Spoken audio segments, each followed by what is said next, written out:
This is breaking news from Channel 7 Eyewitness News.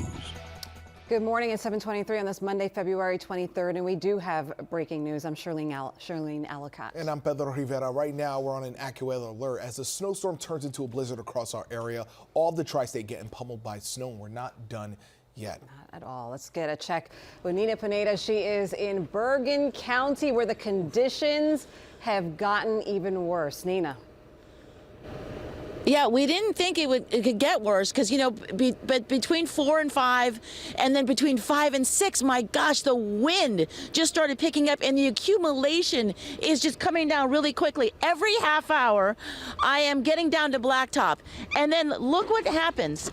It just is, I mean, it just is so thick and so quick, which is why the crews are having a hard time staying on top of this.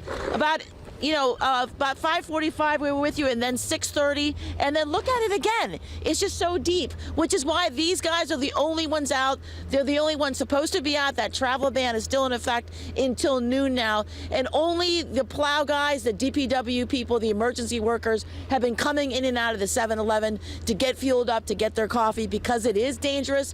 It is so windy, and it is hard to see even in front of your face. We are live in Norwood, Bergen County. Nina Pineda, Channel 7 Eyewitness News. Got more than 66,000 power outages from that really heavy snow that's coming down. Oh, Nina, thank you.